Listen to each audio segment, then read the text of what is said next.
A Hashira finally enters the battlefield. Tanjiro's sword is broken. Nezuko's life hangs by a thread. And in the middle of despair, a forgotten dance will ignite a legendary power. Let's continue with Demon Slayer. Inosuke suddenly hears Tanjiro's voice echoing in his mind. Don't die. Then the old lady's voice follows. Their words reignite his fighting spirit.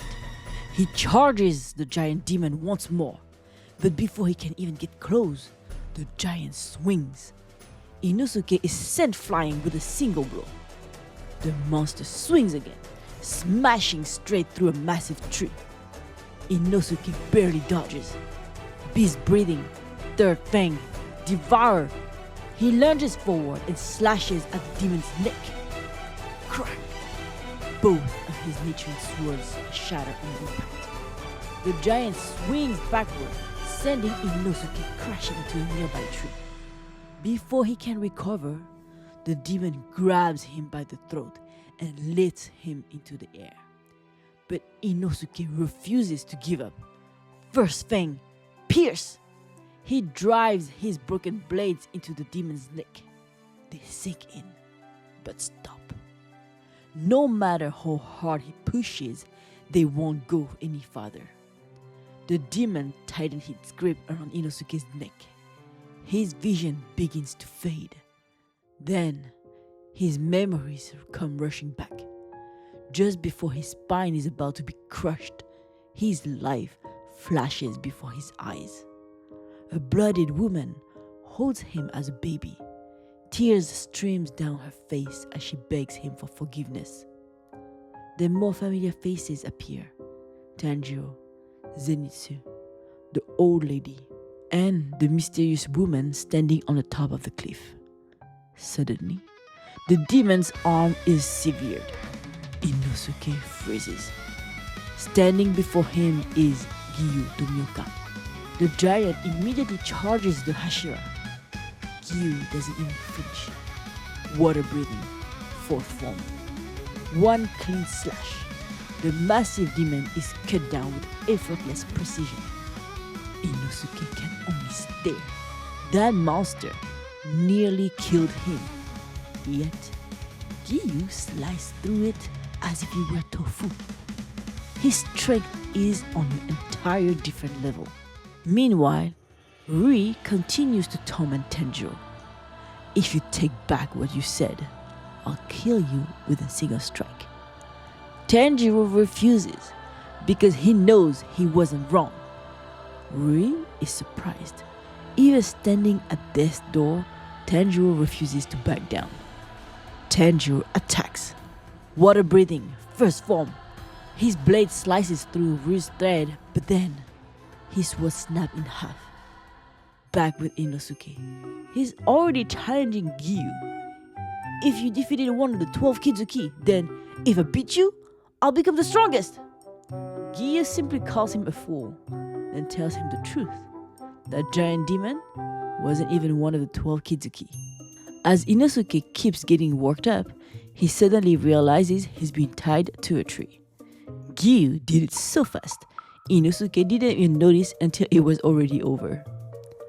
Giyu calmly tells him he won't fight someone who can't even tell how badly injured they are. Then he simply walks away. Back to Tanjiro. His sword is broken. He can't believe Ri's threads are even stronger than the father spider demon's body. Even with only half of a blade, he keeps fighting, dodging every deadly thread he can. Thin cuts begin to appear across his face. Then Ri raises all of his thread into the air. Tanjiro looks up. They are everywhere. There is nowhere left to run. Just as the threads are about to cut him apart, Nezuko jumps in front of him. She takes the attack instead. Blood splatters everywhere. Nezuko! Tanjiro rushes to catch her. Watching from nearby, the female spider demon is confused. That girl, she has the presence of a demon. Tanjiro gently carries Nezuko away. I'm sorry. You had to protect me again. Ri stares at them. Brother and sister? So what? Tanjiro shouts, far more worried about Nezuko's warmth than Ri's questions. Ri quietly repeats the words to himself. Brother and sisters? Siblings? She became a demon, yet they are still together. She even protected her brother. Those are the genuine family bonds he's been searching for. The female spider demon panics. I'm your big sister. Please don't abandon me. Shut up! Without hesitation, Ri cuts off her head. His so-called family couldn't even fulfill their duties. Begging for another chance, she asks him to let her recover. Instead, Ri orders her to hunt down the remaining humans on the mountain. Only then he will forgive her for earlier. She picks up her severed head and leaves. Ri turns back toward Tanjiro. Watching the bond between Tanjiro and Nezuko really moved him. He still intends to kill Tanjiro, but if Tanjiro gives Nezuko to him, he'll spare his life. Tanjiro can't believe what he's hearing. Ri calmly declares, starting today, she'll become my own sister. Tanjiro pulls Nezuko even closer. No way! Nezuko isn't an object.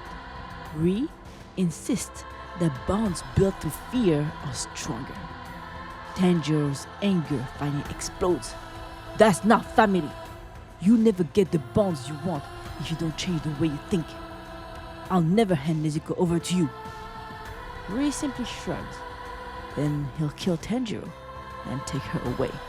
Tanjiro points his broken sword forward. Then I'll cut off your head first. Ri smiles. You can't. Because he is one of the 12 Kizuki. Tanjiro's heart sinks. His sword is broken. If Ri's threads are already this tough, his neck must be even harder. How can he possibly win? Ri sees the determination in Tanjiro's eyes. Even now, he's still looking for a way to win. With a flick of his fingers, threads wrap around Nezuko and pull her through the air. She lands right in Ri's arms. Tanjiro rushes toward them, but Nezuko isn't about to surrender. She suddenly scratches Ri across the face. Seeing Ri pull on his threads again, Tanjiro immediately stops and flips backward. He narrowly escapes the deadly strings. But when he looks back, Nezuko is gone. Blood begins dripping from above. Tanjiro slowly looks up. Nezuko is suspended high in the air. Countless razor-sharp threads are wrapped around her body, slicing through her flesh. Ri calmly tells him she won't die. She's a demon. He's only teaching her a lesson. If she refuses to obey, he'll leave her hanging there until sunrise. Tanjiro clenches his fist. He has to stay calm, no matter how emotional he feels. Nezuko is slowly losing consciousness. Taking a deep breath, he unleashes. Water breathing, 10th form, constant flux. A continuous flowing attack that coils like a water dragon. The more it rotates, the stronger the slash becomes. Even with a broken sword, Tanjiro cuts through Ri's thread and closes the distance. But Ri immediately responds. Blood demon art. Cutting thread prison. His strengthened threads surround Tanjiro from every direction. The dragon's rotation isn't enough to cut through them. He is trapped. He can't lose. If he loses, he dies. At that moment, his life flashes before his eyes. Just as people desperately search for a way to survive often experience. He remembers his father. Control your breathing, and you become the god fire. Tanjiro recalls his childhood. Every new year, his father performed the Kagura dance as an offering to the fire god. Even in the freezing snow, despite his frail body, he danced without stopping. Tanjiro once asked how he could keep dancing for so long. His father smiled. There is a way of breathing. No matter how long you move, you'll never grow tired. All you need is this dance and these earrings. Then, Tanjiro begins the dance of the fire god. Hinokami Kagura waltz. Flames burst from his broken blade. The burning slash tears through Ri's threads. Tanjiro continues charging forward. New threads instantly appear. They are unbelievably fast. But he can't stop now. If he switches back after changing from water breathing to the dance of the fire god, the recoil will leave him unable to move. Then he sees it. The opening. He has to strike now, even if both of them are cut down together. Meanwhile, Nezuko has lost consciousness. She hears her mother's voice. Wake up. If you don't wake up, your big brother is going to die. Nezuko's eyes suddenly open. She sees Tanjiro in danger. Bleeding heavily, she reaches out.